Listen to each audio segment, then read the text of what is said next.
few things wrong with episode 14. One is we're running out of fucking gear. we need to get that.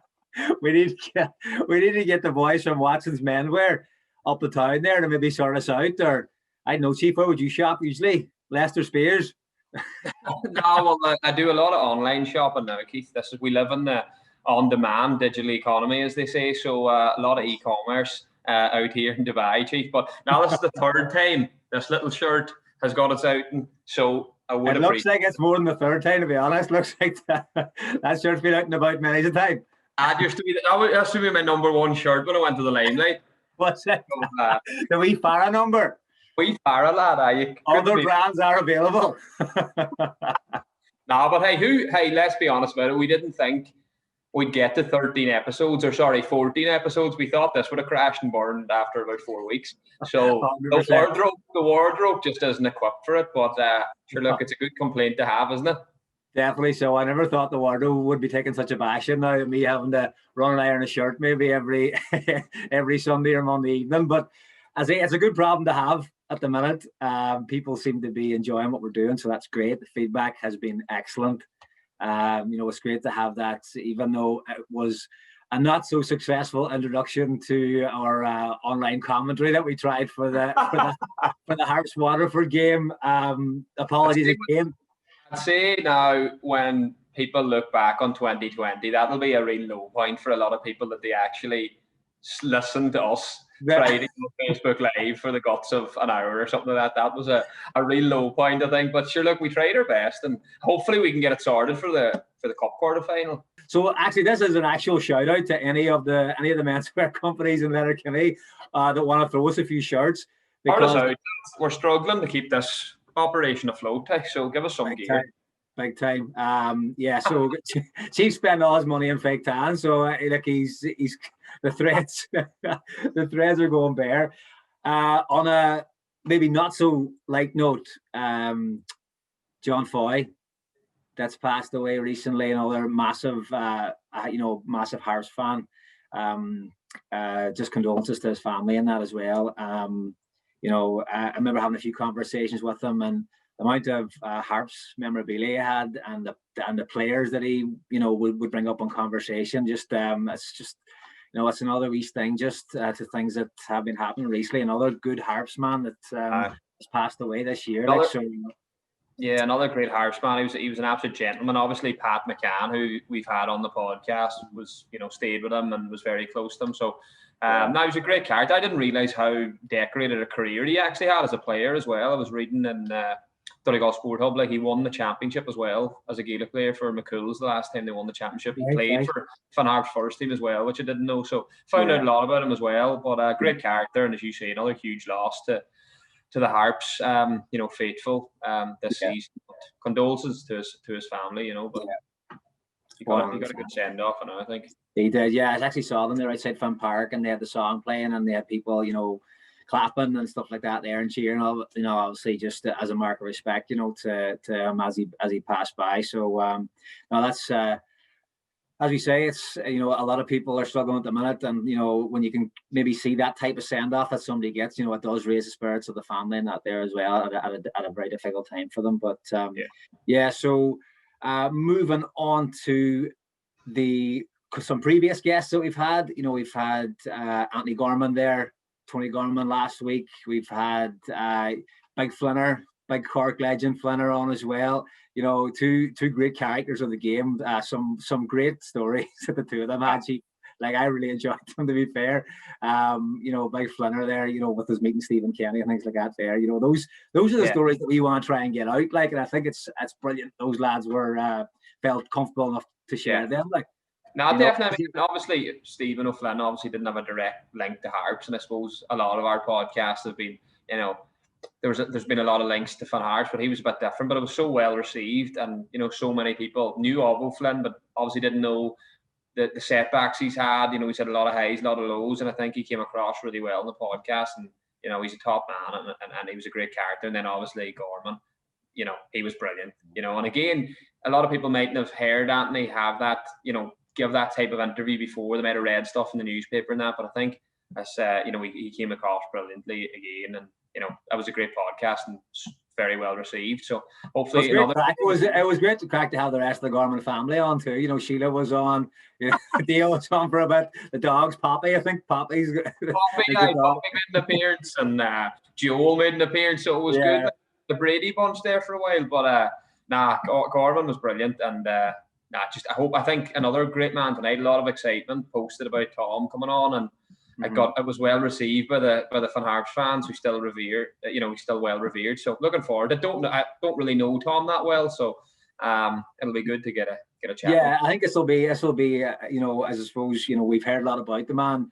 You know, he's not someone that I would have had much interaction with. He was only there. I was only there for a short time, and had a couple of, training sessions or whatever with him. But, absolute gentleman, great character in terms of, he was just always there to maybe offer a wee bit of advice, or he wasn't a big, loud, kind of overpowering voice in the changing rooms, but just led by example, doing a wee bit of, asking my dad about him, what did he think of him as a player? He just used to, like, even when he wasn't having a good game, he was still having a good game, if you know what I mean. He was like Mr. Dependable was the spin that he put on it. Like, so no, like I'm sure Harps fans and Derry City fans as well will have a lot of good memories of Tom Mohan. So well, look, obviously Tom is the current Republic of Ireland under-19 manager, but obviously better known to a lot of our followers as a legend for Fun Harps, even though he once did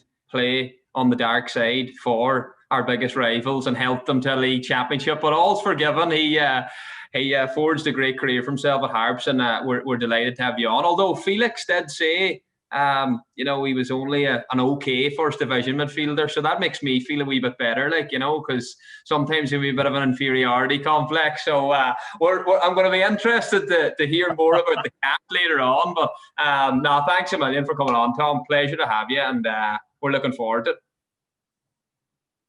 Good stuff, lads. Glad to be here. Good stuff. I suppose we'll try and start off maybe with your early career, Tom. Your first introduction to senior football. Where did that take place? I actually, Portadown was my first club, basically. Senior club as such. I obviously played with a club in Monaghan, Newry Celtic. I actually didn't start playing the game until I was about 15. It was nothing but Gaelic for me till I was 15, so I had to learn quick. We'll come back to that. We'll come back to the GA as well, so we will. Don't worry about that. Yeah, so I was playing in the north and playing in the south, you know what I mean? Coming home from Portadown on a Saturday afternoon and playing for Oriel Celtic. Well, things you do, but come here, I played with Portadown, and I was actually fortunate enough. First real introduction was Portadown were playing Red Star Belgrade in the first round of the European Cup, and on the Wednesday night, Wednesday or Thursday, Portadown sold a player called Marty McGee to Newry Town at the time, and then Ronnie McFaul, that transfer went through, and the next thing Ronnie McFaul rings me, Tom, he says, "You got a passport?" And I said, "What do I want a passport for, Ronnie? I'm bringing you with the first team squad to play Red Star Belgrade, and they're, they won the European Cup the season before, so they're defending champions, and I was amazing, it was about 17, and so I didn't have a passport that previous summer. I think we went with Club Oriel Celtic to a tournament over in Norway. We all went on a group passport as such. So talk about a race to get a passport. I had a cousin working up in Belfast, and rang her, "Can you get these forms filled out? Get them into the passport office. We'll be up at 2 o'clock." Excellent. So what age are you then, Tom? I was 17. 17. Yes, yeah, and it was an amazing experience. I was going with the first team, and Portadown were an amazing team. You had Paul Doolin, and you had Martin Russell. You had Sandy Fraser, Joey Cunningham, boys like that. There, you had a really, really good side, and Alfie Stewart was another one, Mickey Keenan, and it was an amazing experience. That was my real first experience, in and around senior players. You can imagine that. Imagine getting drawn to play against the European champions. That's unbelievable. Yeah. Was Proshineski and them boys? Is that who was there at Red Star Belgrade? Was he still there? Mikhailovic and Panchev, See after that, Mark. See after that, football was easy after that. You know, cigars right after that game. Now, European football is hard to beat, Tom, isn't it? Realistically, as a spectator on the bench, I done well in the warm up, but but even just to be there at that age, to have that type of experience, you know, it's unbelievable. Like, it was brilliant, you know, and you know who the best player on the pitch was? Martin Russell. Yeah. Martin Russell was unbelievable. I'm telling you, he was up against Mikhailovic in the middle of the park, and obviously they had the most possession. But see, when Portadown had it, was give it to Russell, get them playing, like, you know. Yeah. Well, Russell played across. Russell was at Manchester United as a young player, wasn't he? He was, yeah. He was at Man United, and then he went to Leicester City, I think, and maybe Scarborough or Middlesbrough. Yeah, he played for Portadown. Yeah, you know, and I remember going pre-season that year. I know you're going in and you're saying to yourself, right, it was a good season last year with the reserves and the youth team and that. And, you know, we had a very successful youth team at Portadown. We won the Youth Cup and League and all. And it's really, really good players. But you're going in at the start of the season, really, really impressed here, like, you know, and do the business, get half a chance getting into the first team. And see the first training session, you see Martin Russell, and you say, oh my God, this boy can play. You know, I really, really got to sharpen it up here. Yeah. But so that was the start of it, lads. And came here, went and played reserves, and it's very difficult to get into that Portadown team. Obviously, didn't impress too much. You could Red Star Belgrade lads, who never got a chance after. It was an easy choice then between the GA and the football, was it? Once you got the taste of European football. Oh, once you got the taste of European football, hey, there's no more solar runs. I'm here. What was McFaul like to work for, Tom? He's obviously a legendary character in the Irish League. Was Kieran Harding along with him then at that stage as well? Yeah, Kieran was there too, and Ronnie was great. I'll tell you, that club at the time, that was early 90s, like the professionalism, like, you know, we were youth team players, we were getting boots, you know, you were given a pair of boots, like, you know, you were getting maybe 20 quid for playing for the reserves, you know, and you thought that's amazing, like, we're getting a pair of boots and everything was laid out for you. It was so professional. It was a brilliant club, I have to say. Really, really good club, like, you know. And before you go into Omagh again, just to pull you back into Portadown, how did you fare against Red Star that night? The last counted was 8, Keith. Was it 2 legs then? Yeah, 4-0. I think it was 4-0 in each leg. Yeah. Right. Okay. And just in terms of preparation and stuff for that game, we use home first or away, just to remind us. We were away first, and actually, because of the war in Yugoslavia, the game was played in Hungary. Right. Okay. So, There was Red Star Belgrade fans there. Right. And they had all the fireworks and the whole lot. And the bus was pulling in.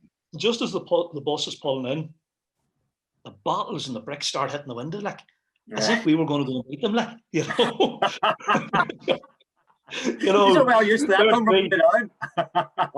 This is great, like, you know, you're getting out of the north and the next thing. That's not, yeah.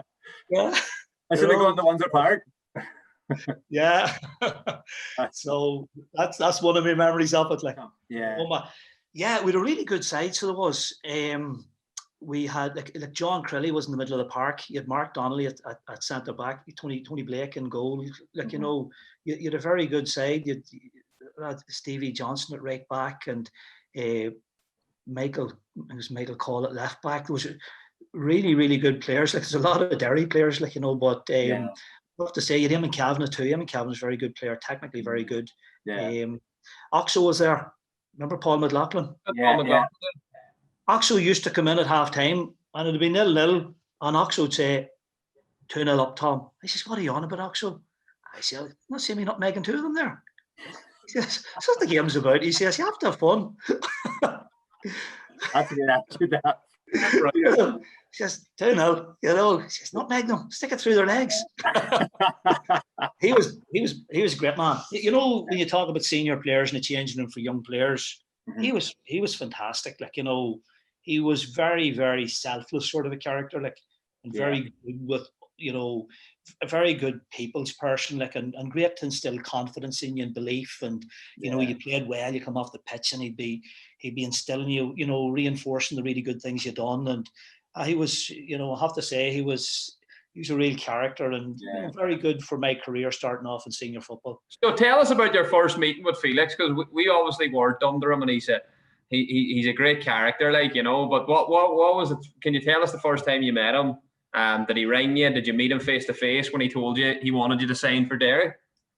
Yeah, he rang, and then I met him in the Everglades, you know, and he says to me, you know, obviously it's up to yourself to get into the team, like, you know, and that, like, you know, and we've got, you know, he was more or less naming the team, and Paul Kinnaird had left. Paul Kinnaird was a left winger, so like he says to me, you know, you most likely start on the left for us, like, you know, but you can come in, you know, that freedom to come in on your right. And he says, that's a role I would have played myself, like, you know, played, you know, on the left and maybe come in there. I know you look at all these inverted wingers now. He's 20 years ahead of himself. So that was it, and I got the chance to sign. Like, you know, to be quite honest, like, you know, like if you're from the north, like, and you grow up and you get the Irish news in your house every day, and the next thing you see Derry City, and Derry City's in the crest of a wave, like, you know, the club's forming and your big crowds going, and you're reading about these Derry City players and the success they're having, and the big crowds are going to matches. And like, I remember Derry played Benfica, and the game was on live at about 3 o'clock or something, or 3:30. But I'm away out of school, like, I'm gone. You know, I have to see Derry City playing Benfica. You know, there wasn't many live games, like, you know, and you're seeing these players, and like, you know, they're real heroes, like, you know, because they're getting such publicity and that, like, you know. And for me to get an opportunity to play for Derry was fantastic, like, you know. And I grasped the opportunity once, you know, I heard Derry were interested. I was gone, like, you know. And actually think myself, probably the first season I had at Derry, maybe it's that first season syndrome, isn't it? I actually think I had a better season the first season than the second season, you know. Maybe we weren't as successful as a team, but from a personal point of view, like, you know, you often see it, you know, a player gets into the team the first season, the next thing they're flying, like, you know. And we got a few goals that season, boys, but an honest, half of them were mishead crosses, like, you know. There's great disguise on the crosses. Very good, Tom. I was just wondering, do you remember what Felix was wearing that day that he signed you, or that he actually came to speak to you? Because as I say, we had Gorman on, and I think he met him wearing his World Cup Yugoslavia shirt that he got against them. So I wonder, did he have any of the former kits on when he come to meet you? No, I don't remember that one, but you heard the one about Chrissy Breen? No. Chrissy was wearing a Spain top one night at training, and Felix says, "I've got the real one, Chrissy." Tom, obviously you've won the league with Derry in '97, but was it the season before you lost it the last day? Is that right? No, I was at Omagh that season. Oh, you were at Omagh the season they lost it the last day, and then the first season you joined didn't go great. Well, it did from a personal point of view, and then it was your second season at Derry, you won the league, is it? Second season at Derry, won the league, yeah. Brilliant. And were you a mainstay in the team that whole year? Because as Felix said to us on the podcast, he said you were absolutely fantastic, wide right. He said Premier Division class right winger. That was his exact words. I would have been a regular. Like, actually, you know, it's amazing that actual team. It was so consistent week in, week out, you know, and I'd say there wasn't any more than maybe 15 or 16 players used, like, you know, but you had a very strong spine to the team, like, you know. You had Tony O'Dowd in goal, who was a, you know, top goalkeeper, like, you know. He was the best in the league, in my opinion, you know, that season anyway, if not at that time. He was really top class, like, you know. And you had centre back Gavin Dykes and Paul Corn were a great pairing, like, you know. You had Higgsy and Pizza in the middle of the park, and Pizza scored 16 goals from midfield that season. Like, it was phenomenal. He was, you know, you sort of built it around, your attack was built around Pizza, like, you know, because Pizza bombed forward and Higgsy be in the middle of the park, and he'd be roaring at you, get back, get in here, you. You know, because when it broke down on the transition, you know, it's security, like, you know. So, and Pizza just kept bombing in, like, you know, and you'd Liam Kyle and Gary back it up top, like, you know. And either one of them two could drop in like a number 10 now, like, and they'd link the play, and they're very creative and technically very good players. So it was good. And you had James Caddy on the left, who was really, really good. And obviously then at right back, it was a case of, you know, you had Richie Porty and then Declan Boyle come in, and you had Tommy Dunn and Sean Hargan, and you'd Ryan Kyle come in as well.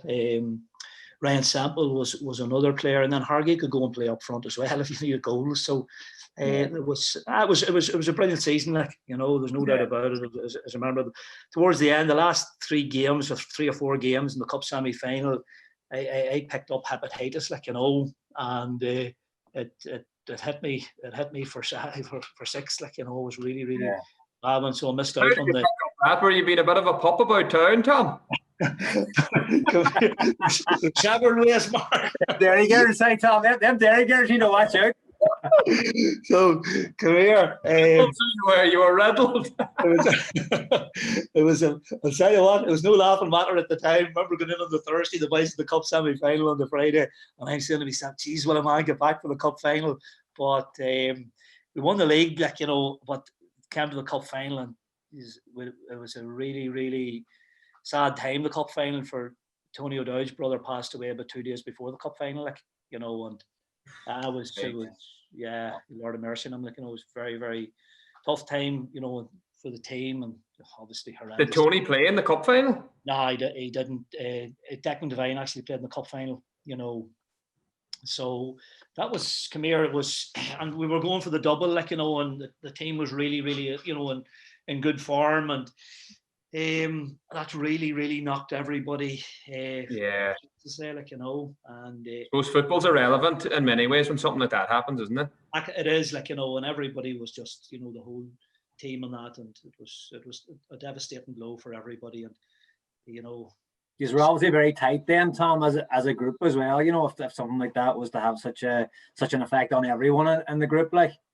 It did, Keith. There was no doubt about it. Like, you know, we knew. Like, it was. I know everybody tries to focus on football, and you try to, you know, get ready again for the cup final as such. And actually, Felix rang me. He says, "Tom, I'm going to put you on the bench on Sunday." Like, you know, and it was just getting over the hepatitis. But there's more important things in life, lads, and I think, you know, we all realised that weekend, you know. Interesting point you've made, Tom, because at the minute there's a bit of a debate around specialization. I don't know if you've seen it, where people are saying that you need to pick a sport at 13 and focus on that. And I would have been like yourself, and I think Keith would have played other sports as well. I found that was a good thing. But are you saying, you know, I was playing Gaelic, I was playing soccer, are you saying that maybe at the age of maybe 12, 13, lads have got to choose?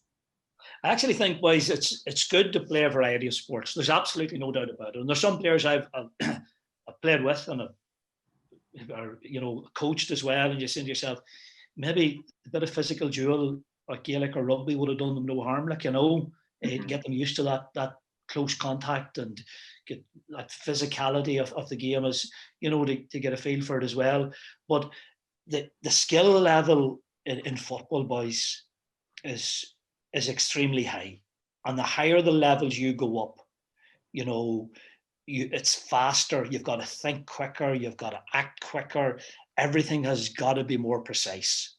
And if we look at a young 13-year-old player in England, or a young 13-year elite player anywhere across Europe, it's very unlikely that they're playing many other sports, because there's academies. All these other countries, they've got their academies. They've got, you know, they're in the system, and they're being taught, you know, the skills of the game, their weaknesses. They're working on them, so they're being specific. And if you look at it, we've got to look at Europe. There's an argument both ways as such, like, you know, for young players playing it. And you look at it, I suppose there's been many of our players, you know, have played, you know, Gaelic, and then went on and made a career out of it. Like Seamus would be one example. Like, you know, they probably would have played Gaelic, I'm sure he was 14 or 15 years of age, and, you know, mixed both sports. And then went on, he's had a great career. But do you think, is that a problem we have here with, I suppose, the popularity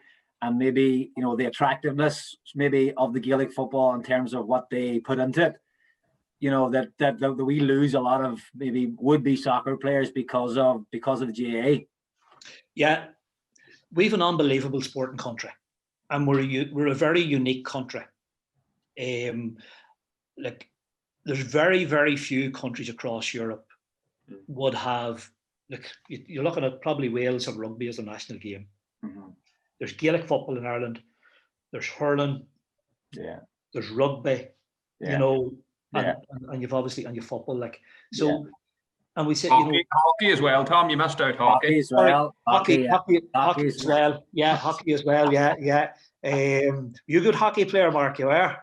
I never got the opportunity to play it. It wasn't in my school, unfortunately. But I was a big fan of the Mighty Ducks growing up, so it was good. Just as well. Hockey's about going forward as well. You know, you want to get the ball moving forward quick. You know, that's passing to the side and passing back. It'll be no good. That's harsh on Tom. Hey, that's harsh on Tom. Come on. That's crab football, is it? Is that crab football, is it? Chief speciality. He's actually started a crab football team over in the UAE, from what I hear. Good man. I base my game on Tom, so yeah. Good man. You have high standards, Mark. I know, and I suppose like our population as well doesn't lend to, you know, getting lads playing all them sports. You know, it's different maybe as in England or as Wales, what you're saying, maybe a bigger population, you know, and they're like they can afford to have, you know, lads playing rugby and then lads playing other sports, and then you still have, you know, your lads left over to play football at a good level. Well, that's true. Like, and you've lads going to school too, and they're going to play, you know, they'll probably, you know, they'll play the different sports at school as well, like, you know, and it's, come here, you could argue, boys, to the cows come home, like, you know, and what's right, what's wrong, like, you know, but the way, you know, we've got to look at the European model, like, you know, and football, we needed to be a better industry in Ireland, like, like, I'll be honest, like, you know, you go to games in England there and seeing players, you know, at the weekend and whatever, but there's so many people leave this country, boys, every weekend. The hundreds of thousands of pounds that leave this country every weekend to go, and it's investing in clubs that are so wealthy. It's unbelievable. The spend in this country on the English game, basically, you know, is massive. If we could get some of that investment, or people to invest more in League of Ireland football, we would have a better football and industry. And obviously we've got to do our bit too, like, you know, but I just, that's what really galls me, to think that there's so much money leaves this country every weekend that you just love. If you look at what money spent on rugby in this country and what's money spent on GA, stays in the country, like, but money that's spent on football, like, if you look at that side of it, a lot of it's leaving our country, you know, and so that's up to us to get a better league and a better standard. But I do believe the standard in the league's very good, boys. Like, you know, there's really, really good players. Like, you know, the Dogs done really, really well to get into Europe, and they've been competitive in all their games. Shamrock Rovers have been outstanding this year. Harps have been unbelievable in the last 7 or 8 games. I think if Ollie went for 7-game season, they'd be in Europe, boys. They'd be winning. I think they're actually second in the form table in the last couple of games there. Like, so, you know, so but there is, like, you know, and a lot of teams now are full time, like, which is a massive thing too. But let's hope so, boys. Let's hope. But not to be having a pop at the FAI, because it's, you know, they're under as much scrutiny as they are at the minute anyway. Like, but you can see why someone might spend the money to go to England and watch the match, you know, in terms of, you know, the infrastructure that's in place, the stadiums that are there that are falling apart. You know, that money's not being put in to where it needs to be put in to have an attractive product for young lads to say, you know what, I'm not going to go and play GA. I'm going to play soccer because there's a pathway there. I can see, you know, there's nice grounds, nice stadiums. If I say for the underage stuff, even, like, a lot of those tournaments are decided, you know, like the under-19s league, if that goes to the last couple of games, you know, and there's like a final, it's played in Finn Park, it's played in, you know, Athlone or somewhere like that. Surely, you know, we have Lansdowne Road or the Aviva. That's attractive. Let young lads play there. Let them see, you know, what is possible, and then, you know, kind of, we will see more people choosing soccer rather than choosing Gaelic, and that does not have a go at the GA or have a go at Gaelic. Like, it's excellent, the spectacle that they put on. But surely, you know, we have to put more money in there, and hopefully we will do now, like, you know. Yeah, well, there's a restructuring going on at the moment, and there's, you know, in all departments of the association, like, you know, and like, I would say, you know, they'll be really open to new ideas and new way of doing things, and it's just a pity that the COVID has kicked in, because it's like everything else, it's very difficult to plan long term, you know, to look at things. But definitely, I do know that the League of Ireland department, you know, they would be definitely taken on board information and, working with clubs and to have like ideas like you mentioned, Keith, or I've spoken about that myself, like, that why not have a cup final underneath? You could have lads going up the Lansdowne Road or, the Aviva 17s, 19s cup finals, have a cup finals day. There's so many different options around it. Absolutely. Yeah, I think so. I think you've both made great points there. I think though, regarding Gaelic, like, I don't know if Gaelic would get the crowds if it was a 38 game season. Like, you know what I mean? I don't know if Donegal would be getting the crowds they get if it was a 38 game season. Because, like, I follow Donegal, and sure, going up to Clonus on a sunny day in July, it's a great day out. Do you know what I mean? And you don't know how many games they're going to get because they could be knocked out at any stage, if they lose a game in Ulster. So there's that element of it as too. I think sometimes it can be difficult to compare both because they are two very different products. And there's definitely, I would question how authentic a lot of the GA fans really are. I think a lot of them go along for the good weekend out as well. So that probably falls into that entertainment category as well. So if the League of Ireland, if you can make it more maybe entertaining and family friendly, it could help. But geez, Fox, you have to be careful here. You're going to be careful with there's a few solid GA fans like the podcast and all. Fox views are not also my views as well. I'm an example of it though. It is true. There's so many people who go and watch Donegal that wouldn't go and watch their local club. Like, just a fact. I suppose the rugby's the same. The rugby, the Six Nations, it's every once in a while. The Autumn Internationals, it's not week in, week out. You're going to pack out the Aviva with whatever, so. Yeah, well, so I think since rugby went professional, the likes of Shannon and all those clubs that played in the All Ireland League, their crowds are gone. They don't, and there was a big following in rugby then. So I actually think our biggest competitor is probably the Premier League lads. That's the reality of it. Because people get away for a weekend, as you say, and the whole product and everything that's around it, and people want to go and see their heroes and one thing and another, but that's why I've such respect for League of Ireland fans right throughout the country, because there's just a loyalty to their club, and you ask somebody who do you support. I support the Harps, I support Derry, I support Longford Town, whatever it is. I've great respect for League of Ireland fans, because to me they're proper Irish fans, they keep it alive. They breathe their club. There's a real identity with the club, and that whole identity thing is very, very powerful. Yeah. So Tom, obviously you had a great spell at Derry. You won the league. Did you want to leave? I know you had bad injuries that final season, or was your hand forced a bit, or how did the no, I just I left myself. My contract was up, and I was actually nearly going back to the Irish League at the time, and I was nearly going to go and play a bit of Gaelic too, play Irish League and play the Gaelic as well, and that's been honest, at the time. Right. So you must have loved the Gaelic then, did you? When you were that was still pulling you back. The PE teacher was at school with was the county manager at the time, Pat King. All right. But the football was, still I put so much into the football, that I didn't want to give up on it either, but a lot of boys could play Irish League and play a bit of Gaelic too, and I was saying to myself here, I'm going to go do the same, and then Charlie got Aye.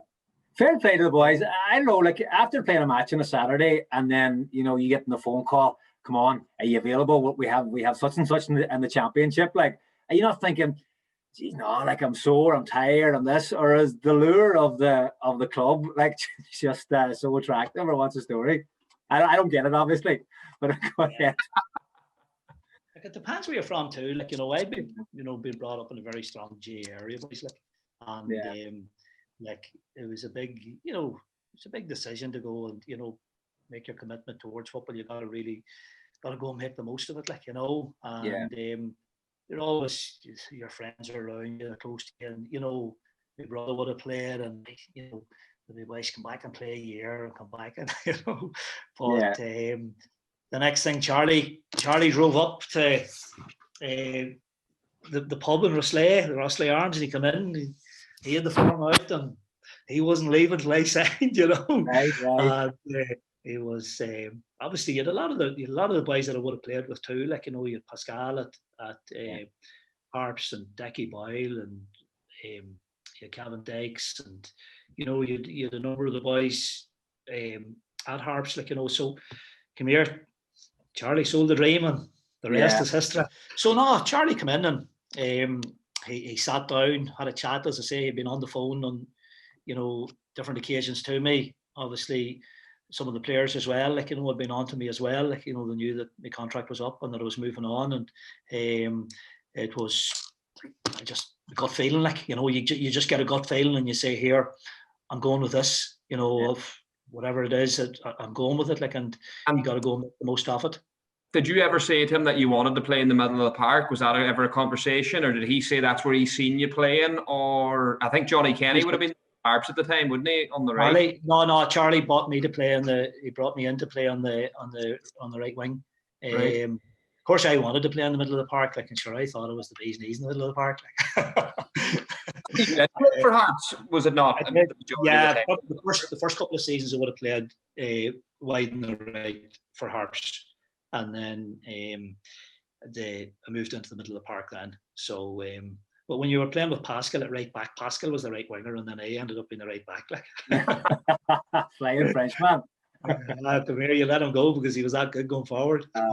And what was Charlie McGeever's opinion on you lining out for the local club championship side then on the Sunday? Was that it? That was gone. Like, you know, you signed your contract, you were totally committed to Harps, and that was it. Charlie was very, very hands-on sort of manager, like, you know, out of training, out on the training pitch. He was very positive fella, like, you know, and very driven, determined, you know, and I enjoyed playing under Charlie, like, you know, he had everybody up for every game and the importance of it, and we pulled off some serious results that year, like, you know, some Pats won the league that year. We beat them in Finn Park. We would have beat a lot of the top sides that year. We beat Cork. We beat Cork in a cup replay in Ballybuffet. Donald O'Brien scored. I was actually at that game. Yeah, I'll tell you a great one. Donald scores, right, and he's coming out. He jumps into the crowd. Like, it's a Tuesday night or Wednesday night game, and we were down in Cork on the Sunday, and Donald missed a glorious chance to win it down in Cork, and back up to Ballybuffet. And I have to say, the place was bouncing, like, it was full to the rafters. Yeah, that was when you could be up behind the goal and everything, Tom. That's right. That's right. At the river end, because that's actually where we were when the goal was scored. Like, so we were at that end. Well, Keith, you might have been one of the culprits here, like, because Donald scored that goal, and he jumped into the crowd, and he's coming out after celebrating, and he's come by me. He says, "The smell of drink in there knock you down." I don't think that was me at that end, but I probably know the lads he's talking about. Big Rob, the boy, he always had to buy cans behind the goals. I'll never forget it. So. No, like those nights were absolutely brilliant. Like, you know, there was a couple of great nights around that time, like big results. You know, you probably remember more than me, but I remember that time you were going to Finn Park and the place was heaving. Like, there's a real atmosphere. You know, like people coming in had their flags, banners. People had the face paint on. Like, there was a massive buzz around the club. You probably know better than me. That was only the players too.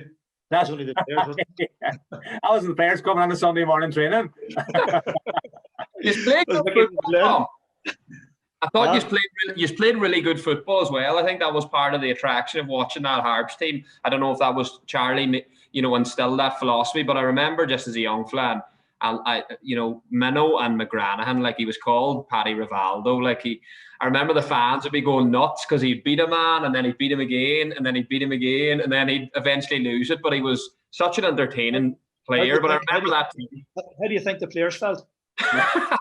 You say that, like, that was a very good team. Like, you know, you Brian McKenna goal, you had Pascal right back, Minnow left back, Decky, Boyle and Dexy were both centre backs. You had Donal in the middle of the park with Fergal. And then myself on the right, you had Paddy on the left, Damon Kavanagh also, Damon could play middle of the park, he'd play on the left. You had Speaky and James Mulligan up top. So you're a right good side, like, you know, you're a young Kevin McHugh, about 17 or 18 years of age. And I remember the first training session I went at Harps, like, and the quality was really good. And I said to myself, who's this young fella here? Like, he's a hell of a player. He was probably only about 17 at the time. And I says, this boy's a cracking player. And he was a good player even at that stage, like, you know. And you had a strong squad. You had John Jared McGettigan too, like, you know, and you had Trevor Scanlon, you had Rory Boyle, Eamon Sheridan as well, like, you know. So we'd you know, it was a strong group, and very disappointed. Obviously, we missed out in Europe, maybe on goal difference or a point or something. I think towards the end of the season, we were all maybe took our eye off the league a wee bit, and we were geared towards the cup final, and missed out in a point or two, or I'm not sure it was a point or even goal difference for Europe, which was the very minimum we should have got. And then obviously the cup final, like, you know, it was there's three of them. It was a massive blow to the club. Sorry, Mark. There was three cup finals. Yeah, 3 cup finals is right, like, you know, and I can remember every one of them like they were yesterday. That's the truth. Like, you know, I remember the first day was a really wet day. There was such interest around it because it's 25 years after Harps had won the cup final. And, you know, there was a lot of nostalgia around it. There was a lot of emotion around it. And I think that, you know, it got to us as a team as well, because we didn't perform the first day. You know, personally, I didn't perform. Like, you know, you work hard and you scrap and you battle, but it didn't. And the team in general, we didn't really play well, and neither did Bray. It was a poor game, but it was a great probably learning moment for myself as well. Like, you know, because it's one of those days where maybe you get bogged down and you play the occasion, like, you know, and it's one of I've often recalled to even players, the young players that we would work with, like, you know, that you can never play the occasion. Like, you can never ever, no matter what the occasion is, you've always got to play the football match. I remember going out the second day, and I think it was the mentality of the team. You know, we let ourselves down the first day, you know, basically from getting involved in the whole cup final fever as such. And I think the second day we were much more focused as a team, and, you know, it was one of them, go and bloody perform today, you know, forget about everything else. And like that second day, we were brilliant. I have to say it was probably as good a performance as ever was involved with the Harps team. You know, and the longer the game went on, the better we got. Fergal Harkin put a masterclass on that day in the middle of the park. He absolutely bossed the game. Went into extra time. We won all, like, and we probably should have won it in the 90, but in extra time was it was totally one way of traffic. Like, every time we attacked, it was just a matter of, you know, when are we going to score? And so we 1-0 up. The ball, Minnow went down the left and he played a ball back, and I was received at the box, and I was sort of received it with me back to goal, and I swiveled on a shot. And as I was shooting, I kicked the ball against me standing foot, and the ball spun outside the post and then inside it. Like, it was the flukiest goal I ever scored in the cup final. You'll take it though, Tom. I swear to God, I couldn't believe myself when I went into the net. Like, you know, went into the net. Like, I remember the moment so clearly. I just ran over to the gate at the far side at Tolka Park, and I just jumped up in the gate, like, you know. I don't really know how to celebrate because I didn't score that many points. But one of the fellas that would have been a friend of mine, that would have went up with a bus from home, and he's a fella who would have served in the local pub. He was the first fella just met me at the gate, like, you know. It was an amazing moment, like, you know. And like, he was a real football man, like, you know, and it was brilliant. But then the longer the game. You think that was going to be the winner, Tom? Like, you do, I think it's just before half time, maybe an extra time, like, you know, and you think, here, Jesus, you know, this could be the winner in the cup final, like, you know. And and we continue to battle them in the second half, and it's just wave after wave of attack, lads, because Bray's throwing everything at us and we're hitting them on the break, and we're comfortable how we're defending, and it's just totally just transition to attack, bang. And we just had so many chances, and then the next thing they get a penalty, and Brian McKenna saves it, and they score the rebound in about the 123rd minute, and it goes. That's some sickener, boys. I'll tell you, the club probably didn't ever really recovered from that, because it was on a real crest of a wave. Like, you know, the crowds were going. It was a massive, you know, time, you know, of positivity around the club, and there was talk of development Finn Park, and there was a lot of good, you know, really good things happening. And come here, that's it. We went out the third day, and you know, Jason Bourne was he was the hero then. you go ahead in the third game then through Johnny Speak. Yeah, and Jason Bourne then bang, he scores 2, gets 2 chances to score. You know, they were a good side. Like, in fairness to Bray, they had Colin Treston and fellas like that there, and you know, they had Tarzan O'Brien, and you know, they had, you know, Jason Bourne was a young fella coming onto the scene, and they had a right good side too. Like, you know, it was league games that year was tight between us and them as well. And come here, yeah, the boys would be disappointed conceding the set piece. Where was this one? What's the first one? Jason's Burn header in the third game. Yeah. So, you know something, I remember the game, and I remember, you know, it's probably the one of least memories of, but I do remember him being clinical with his finishes, like, you know. But come here. Who was marking him anyway? Do you want to dig somebody out and say who was supposed to be marking Jason Byrne from a set piece? I wasn't doing the set pieces that day. I just want to pull you up, Tom, on what you said. I found it very interesting how you felt that Harps never really recovered from that second cup final, because me and Cowan have been talking about this before, about as young lads going up and watching Harps. It was exotic to follow Harps at the time. They had the luminous jerseys. You know, the team was playing really exciting football. Like, if you had brought European football that following summer then to Donegal, it might have taken the thing on to another level. So did you feel that at the time as players, or is it only maybe looking back now that you think that was a real massive opportunity missed? I'd say probably too, maybe, you know, there was strong investors at the club as well, like, you know, and maybe it was a blow to their dreams too, you know, and Charlie maybe stayed on maybe a couple of months, you know, and then Charlie left too, like, you know, so it was you just knew that it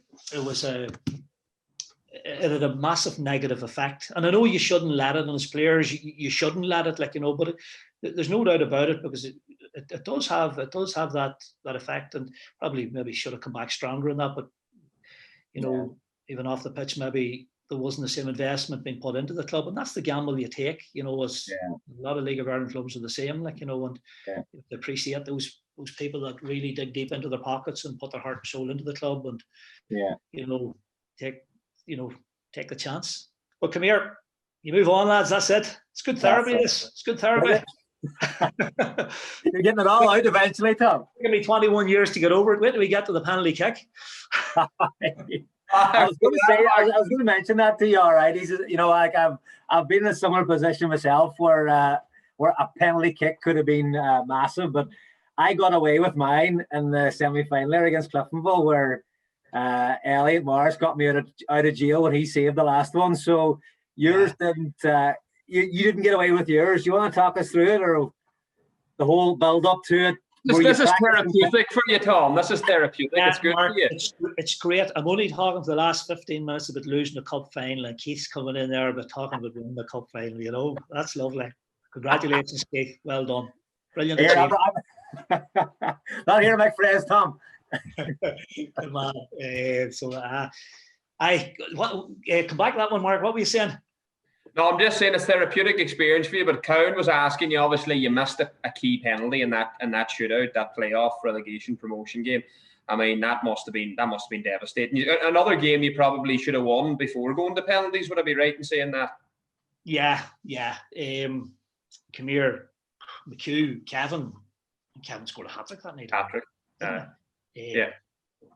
He was outstanding. Like, you know, when we gave away a penalty for Longford to score to bring it to extra time, or maybe to bring it to penalties, and that was another game. Come here, it's years later, but you know yourself, and everybody knows that we should have won the match, but we didn't. It went to penalties, and I think it was 6-5 to Longford, and we had our 5 penalties. You know, fellas had all scored, like, you know, and I was next up, and that's why I wasn't in the top 5, lads. Were you asked initially, Tom, or did you volunteer? I volunteered, Keith, like, you know, just to share back. Yeah, you know, I always say, like, you know, it's there, you take it, and there's not much point in going up the road and saying, oh, I should have done this and I should have done that. And, you know, The 5 fellas that took our penalties were all brilliant penalties, and I stepped up, made my mind up early where I was going to go, and I didn't hit it well enough, and I didn't hit it hard enough, and that was it. And it was Stephen O'Brien, the keeper at Longford. Yeah. He was the hero, I was the villain, and that was it. And we had to just go and regroup again and get ready for another season in the first division, which I felt, we had players who were Premier Division players, too many Premier Division players in the first division, which was a killer. But come here, we kept coming back and go back for more, and everybody stayed on. There was so many players every year could have moved on to other clubs, but there was a real unity within the group of players. There's a real. It became very much like a club side, like local lads that had grown up together. There was Rita and Decky Boyle, and you had the likes of Minnow and Paddy and Kevin McHugh, and you had Donal in there, you had Johnny Kenny, and you'd really, really good lads, and really, really were so desperate to get up into the Premier Division, and maybe that word desperate maybe could have been to our detriment.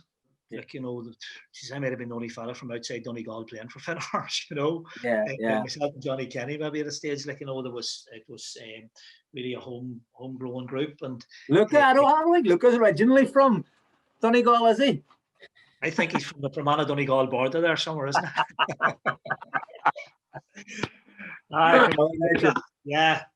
Brilliant fella. He played the Canadian team that won the Under-20 World Cup at the time. What a player he was. Brilliant player. Could play centre back, and he was so composed on it. He just cruised through games, and he was very, very good. The Derry game and the playoff, was that a few years before that? That was a season after, wasn't it? A season after Longford. I think it was the season after Longford. Yeah, it was the season after. Another game I was at. I remember we were leaving, and McHugh scored, and we went back in. Right. McHugh jumped over the rails, went out the dog track, and down. That's right. That was a Jesus. It was a tight match that night.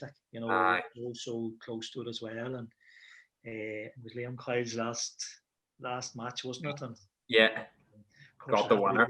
Liam that had a score. One of the scruffiest goals I'd say Liam Coyle ever scored as well, but it didn't really matter. There was big confusion over that goal, though, Tom, wasn't there, at the time? Yeah, the whistle went. Remember the whistle? Referee blew the whistle for a penalty, I think, at the start. And Silverware got stopped. The next thing, Coyle just went out and stuck on the net. The next thing, the goal stood. The therapy keeps going on here, doesn't it? I'll tell you what. But the most difficult thing in football, boys, is sticking the ball in the back of the net. And I was fortunate, and I'm going to name 4 here.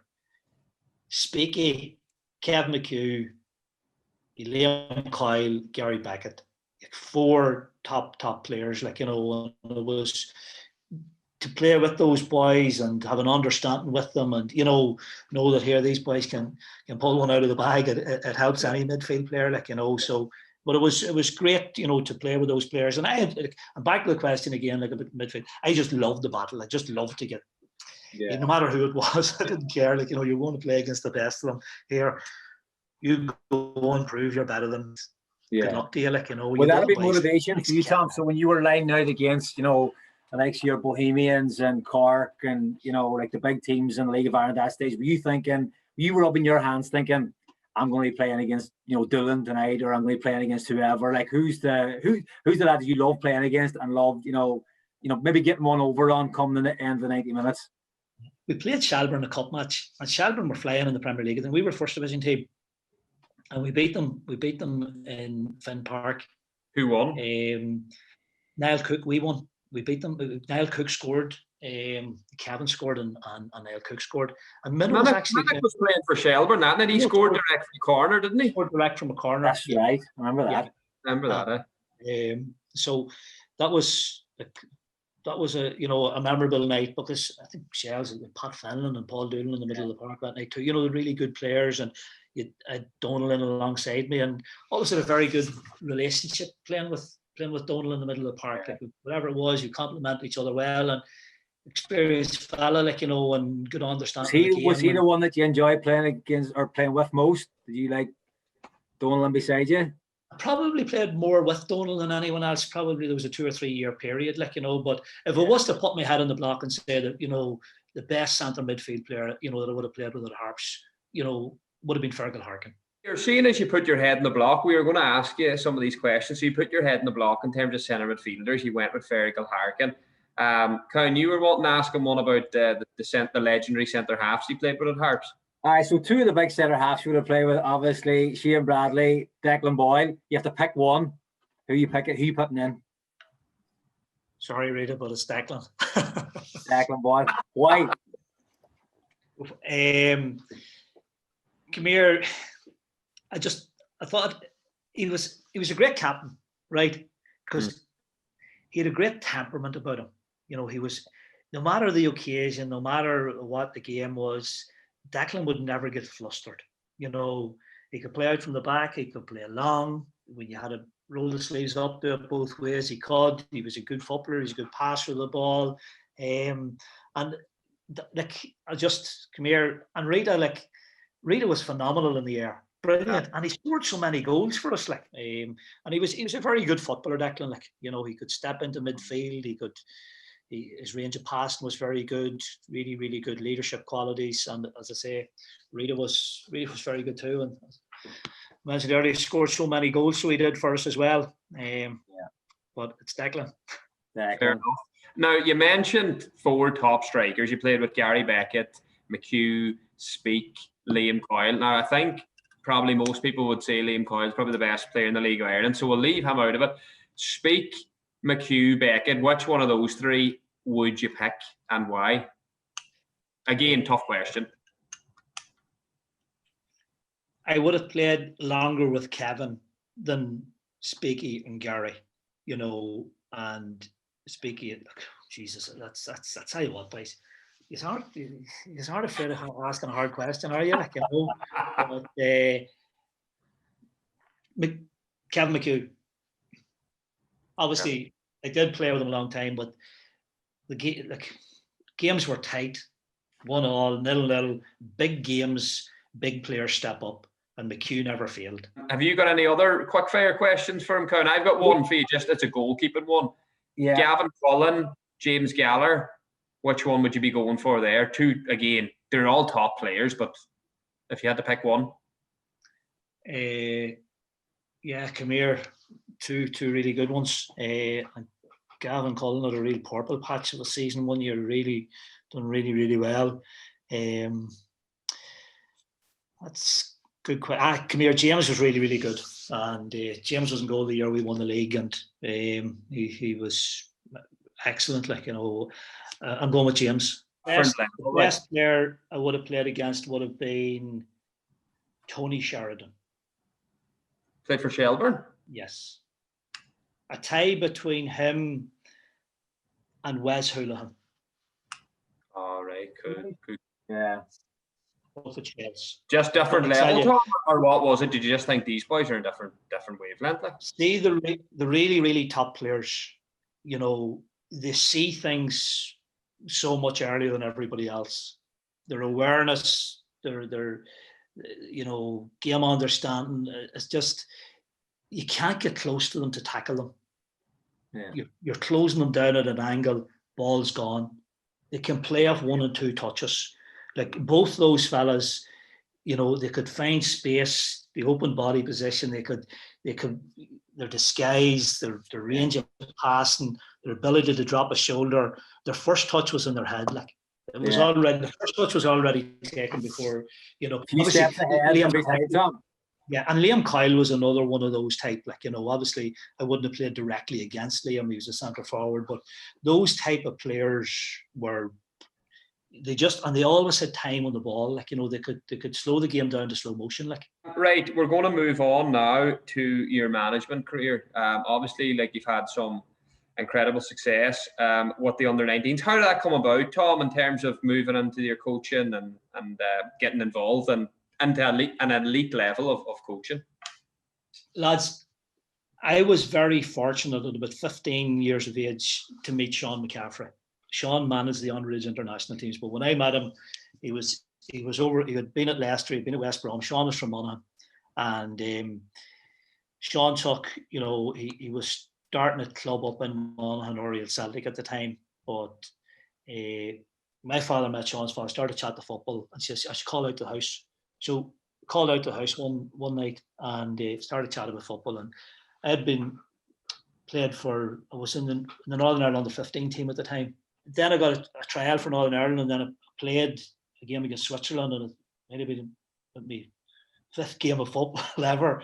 But at the time then for Portadown, because one of the coaches at the Northern Ireland set up, Bob Nesbitt, was at Portadown, so he signed me for Portadown. But I remember, meeting Sean, and like he would get the ball even out in the street, like, and he'd get you striking it, and he'd get you working, and he'd break down the technical aspects that you needed to improve on.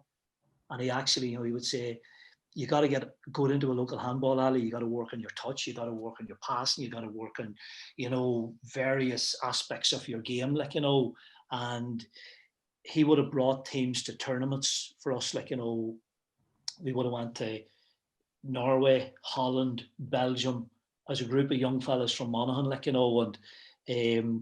it was a great experience. But I was very, very fortunate as a young player to have met Sean. He had such a massive influence and a positive influence on my own career. Like, book the local community centre, like, to get working on parts of my game. Like, it was amazing. Like, that was the influence of a coach that, having on somebody's life. Like, not alone your own career, and little did we know at the time as players, he was providing so much detail to us as young players that he was unconsciously developing us as coaches, Mm-hmm.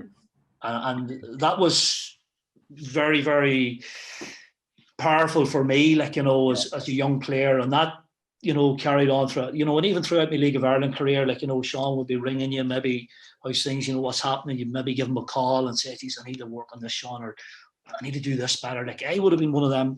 I'd have been very hard on myself as a player, like, I'd have been beating myself up. There'd have been no such thing as a thinking you've made it or you've landed or you're in the comfort zone, like, the next game you kept all the strength, I got to do better, like, but that was, and then I was playing with Derry at the time. I'd done my introductory badge. I was playing with Harps. I'd done my level 1. Remember, Joe Boyle was my tutor on the level 1 when I was at Harps. Then I'd done my B license at Harps as well. And then I got the job. Obviously, got the job with the FAI. And it was through Sean, got me into part-time work, working in summer camps and working on different programs. Eventually got a development officer job. Went in as a coach, basically an assistant coach. Sean was managing the 17s, Joe was a coach, and then I went in as an assistant coach. And that first year, we got to the European finals, like, at under 17 level. And the lad that's playing with Liverpool now was playing with Spain. Come here, lads, I've took a mind blank. The midfield player that went from Bayern Munich to Liverpool. Recently, Thiago. He was playing in those finals, like, and it was a great experience. And I just got into coaching and was involved in our emerging talent program. Niall Harrison obviously headed that, and from there worked under John Morling with the 17s. John left. I was in as interim manager of 17s, and then I was offered the job to stay on. 19s job come up, got the 19s job, and like. Some brilliant experiences, like, and there's no doubt, like, you take a lot of the stuff that you learn from your own playing career and different managers that you worked under. You take everything that you can, as much as you possibly can, from players you played with, managers you played under, the coaching courses you go to, and some of the countries you play against, like, to be the leading country at underage level at the moment, and it's proven it at international level too, is the Portuguese. We need more contact time with our players as coaches. We've loads of coaches. Coaches have gone through the program, and there's a balance between overcoaching and letting the players go and play and be imaginative and creative themselves as well. Like, because we've got to be very careful in coaching that we don't overpower our players. Like, they've got their own minds. It's one of the things that we like to do in coach education and within the international teams is set the scenarios and players go and solve the problems. you know, and they've got to go and do that themselves, because as the game's gone on, you know, they've got to go and do it. And even, you know, from my own point of view, it was, as a young player, it was great to have senior players that were guiding you through games, and that's coaching in the heat of battle, which is very, very important. Like, you know, and you have played the game yourselves, lads, and you probably look at players that have really helped you and give you information and give you advice.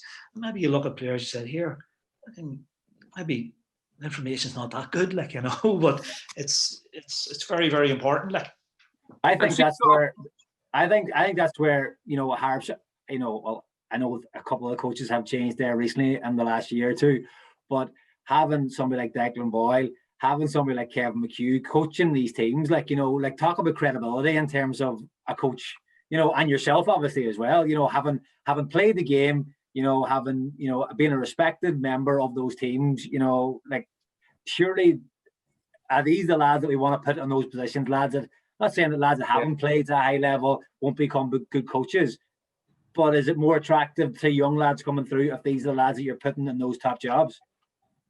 There's no doubt about it. You know, I suppose when fellas have had great experiences, like, you know, and probably I would say over the last 10 years, there's been an awful lot of League of Ireland players, and you've had the PFA delivering, you know, coaching courses for the players, and there's a big emphasis on that. So there's no doubt about it.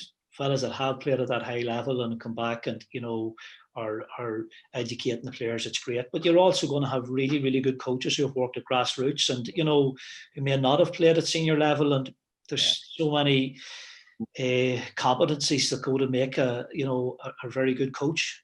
Tommy Canning's another one. I'm not sure if you know Tommy. Yeah, Tommy's you know Tommy, yeah. Like, excellent coach. Yeah, really, really good. Like, you know, I just wanted to ask you, obviously, you're involved there at under 19s, a lot of young players at clubs in England, at clubs in Scotland. I was someone, obviously, went across at 16, came back at 19. Are you someone who's an advocate of young players still going across into that system, even though the statistics would say very few would make it? Or would you prefer for them to stay, you know, with their academy sides in the League of Ireland, try and break into the first team there, and then potentially move across? Or, you know, what's your opinion as a manager of the Ireland under 19s? One size doesn't fit all, Mark. There are players who do much better when they get away over to England, maybe at 16 years of age. Now, the ideal situation would be that the players would stay at home, that we would have a structure at home, like I was talking about the education structure linked in with our League of Ireland clubs. You know, that would be an ideal model. And it's not going to happen overnight. Maybe some clubs might take it on, you don't know. But some of our, like, for example, a lot of our young players that are breaking through at the moment into the senior team, your Dara O'Shea's, your Adam Edis, Aaron Connolly's, Jason Malumbi, Jason Knight, that's just to name 5 at the moment, Keevan Kelleher, Mark Travers, those lads all went young. And you look at Seamus Coleman, Seamus didn't go till he was probably 19 years of age, probably 19 before Seamus went. Shane Long didn't go until he was later. Kevin Doyle didn't go till he was later. Wes Hoolan didn't go till later. So, and they still went on to play senior international football. They still went on to have brilliant careers. So it's a very, very difficult one to answer. But all I can say is there's a lot of work going on within the FAI, within League of Ireland clubs, to have a better structure in Ireland, like, you know, so the players don't have to leave. And because Sean McCaffrey asked me to go up and watch, I think it was some Irish lad was playing with Man United, and you done very well for Hearts. And I know you were a bit of like the old crab stuff, like, but remember as a young fella, not patronising you or anything here, like, you know, but yes, Tom, you were good. I done my best for you, Mark. I done my best to get you capped. I never got that call. Did you say I was doing too much crab stuff, were you? Yeah, I said if the goals were at the side of the pitch, this would be the best player in the world. Brilliant. Good luck. Destroyed me. You done well. You played very well that day. Do remember. Come here. Another one, lads. the memories are flowing back here. We were down in Galway, the semi-final of the Cup, and we're going to the game. I know I'm getting away from the international side of it, but this is a cracker. I meant to mention this one earlier to you. So Mickey Midlin's in the bus, and he says, lads, if we win this and you get us to the Cup final, I'm going to get you all a drink. You know, I'll buy the whole lot of you a drink on the way back. So, like, talk about motivation to win a football match, to get Midlin to buy everybody a drink. Like, you know. So we're coming home. Like, we're not back in the changing room. We went 2-1. Obviously, Speaky, or not maybe, but Speaky scores the winner. No shock there. So we're back in the changing room. Midlin, the drinks are on you. And Midlin, of course, was no bother, boys. I get you the drink. And so the first time we pull into, like, you know, it stopped the bus. There's not license there. So Mickey walks in, and everybody shopping, whatever, and you get out. And so back into the bus anyway, and Mickey's carrying 2 blue bags full of drink, and Seamus Gallagher's coming behind Mickey. You know Seamus, the director, yeah? Seamus Gallagher. Doing well. Seamus is carrying the bags, and Mickey, and next thing, Mickey's first on the bus, like, you know, says, there you go, lads. That's from Seamus and myself. Seamus and myself. He says it costs 60 quid, you put a tenner to it. I still got you the drink, lads. Didn't say how much he's going to contribute. Brilliant. McGlynn's very economical, so he is, isn't he? He's an economical man. Yeah, so wheels on his car were taken when we got back to Ballygallfair that night. She was on the jack. Brilliant. Oh my God, it's a cracker. You have Mickey in the Irish setup with you. Is there any direct link to the fact that the injuries have rocketed since Mickey became part of the backroom team with the Irish underage setup? Every time a player gets on and progresses or makes the first team, Midlin will ring me and say, there's another one I've got through for you, Tom. You've worked obviously with the likes of Adam Ida and Jason Malumbi and all that. How much pleasure does that give you in terms of working with them on underage level, to see them making it at senior international level? It must give you great confidence in terms of the job you're doing, and as a sort of pathway for players that you're currently working with to say, look, this can happen for you. These are 4 or 5 players that have gone and done it. Make your job a bit easier, does it? It's great. Like, you know, at the end of the day, that's what basically underage coaching is about, isn't it? It's developing players to move on and to play at the highest level they possibly can. And, you know, along with the other underage international managers, you know, right from our emerging talent program, when kids come in at under 12 in their own region, and then they come into national groups in under 13 and under 14, and then play international matches from 14s on. Like, you know, it gives us all great satisfaction to see these players coming through. Like, you know, and Stephen, you know, has proven he's not afraid to throw the boys in. Like, you know, and any of the young players he's throwing in, they haven't let him down. Like, you know, they've done really, really well. And, you know, like, I firmly believe, like, you know, having worked with these players and having seen them compete against the cream of Europe, you know, that we've got a very, very capable bunch of young players coming through. Yeah, it's just a pleasure chatting to you, honestly. I'm still disappointed you never convinced Sean McCaffrey to give me a cap, even though I churned in a sensational performance against Benfica. But look, I'll forgive you. You're a great player for Harps and a top man, and great chatting to you, man. Pleasure, Mark. I can often reference your performance to other young players, you know. Not taking a piss out of me now. I played well that day. What not to do? You were brilliant, telling you. I says to myself, I hope this fella's Irish. I hope he's not Scottish.